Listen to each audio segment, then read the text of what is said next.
Alright, Forest fans, Max Newton here on Talk Forest TV. Hit that like, comment and subscribe button. Hit my new away shirt. The third shirt's not as bad as everybody's saying. It's kind of cool, but it's not the craziness from the Macron shirts from the Championship and the first time in the Premier League era. I'm giving you a quick preview of Nottingham Forest away at Southampton. It's a game against obviously one of the promoted teams that we'll be expecting to beat, but I think Southampton looked really good against Newcastle, but they couldn't put the ball in the back of the net. But this is their first home game back in the Premier League, so you expect them to be up for it, to be going for it.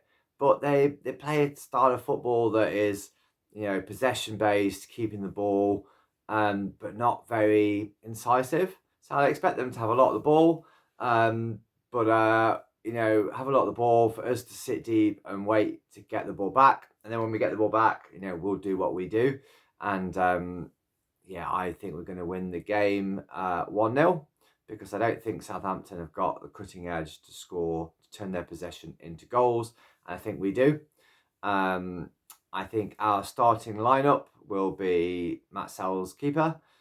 Will be Ola Aina, left back, Nico Williams, right back. I think it'll be Murillo, and I think he'll probably play Bolly because I think he did. He didn't do anything to lose the shirt, but I'm expecting Milenkovic to take that as a centre half role in due course.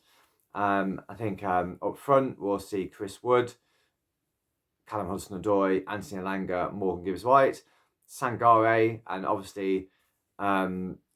Amazing news that Danilo might not be as long out as I thought it might be actually only 6 to 8 weeks, which is phenomenal because he's indestructible. And I think Ryan Yates, came on, did the job. I think Ryan Yates takes that spot. I don't think Dominguez takes that spot. I think if it's not Ryan Yates, it's Elliot Anderson. I think Dominguez, he came on and did nothing. And there's too many games where he does nothing, where he disappears, he goes missing. I don't rate him as much as some fans seem to rate him. Hope he proves me wrong. Obviously, Southampton, like I say, possession-based side. I think they're danger players. Ben Brereton Diaz, Adam Armstrong, Walker Peters. That's the danger, and the crowd, and that it's their first game back in the Premier League after winning promotion. It's the first time since 2010 or something that Joe Worrell has not been on the Forest books. So I'd like to give a fond farewell and thank you, Skip, for everything from the promotion season, for being with us when times are bad, being with us and leading us to promotion and leading us to survive in the Premier League. I want to give a huge shout out to the way Nottingham Forest Football Club have handled the departure of Joe Worrell. Magnificent tribute on the website, beautiful, tear-inducing video that the club have put out, and I think it stands in stark contrast to the shabby, disgusting treatment of players that have come through their own academy that we've seen from Chelsea, which are really showing their true class. They always were a second division club that got lucky by being bought out by bent warlord Russian money, and bought themselves success and bought themselves profile.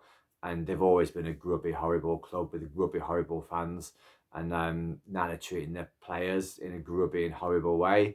And it's from top to bottom. It's all the ownership. It's the manager. And it's disgusting.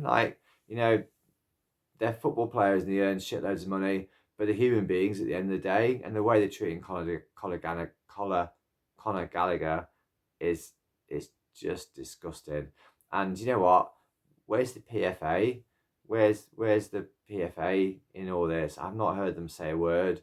And sticking up for their players and their players' employment rights. I think it's shoddy. Whereas I think Forest handled Joe Worrell's departure with absolute class, and it's been amazing to see. and lots of people posting great tributes to Joe Worrell. Official Forest TV probably still having a go at him because they're idiots and they like to have a go at homegrown Forest players.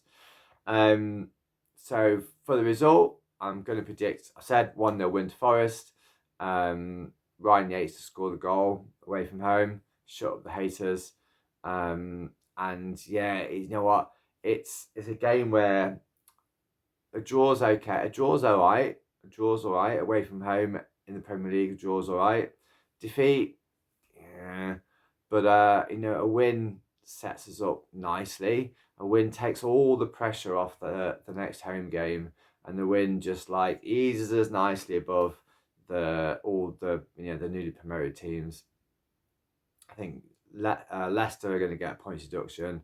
Ipswich are going to be poor. I think Southampton are probably the team that might do all right. But I also want to say, like, where's the London media having a go at Ipswich for spending? So far, they've spent, I think, £14 million, only £14 million less than Forest spent when we got promoted on all those players. And yet you couldn't take a shit without somebody on TalkSport or BBC or Sky or TNT having a go at Forest for doing a Fulham and spending all the money and buying loads of players. Well, Ipswich have done exactly the same thing. So where are you? Where are you? Where are you, Danny Murphy? Where are you, Jermaine Jenas? Well, yeah, we know where he is. Where are you, Simon Jordan? Where are you, Jason Cundy? Jason Cundy, where are you? Come on, be consistent. It's ridiculous. Come on, you Reds. Big win. You Reds.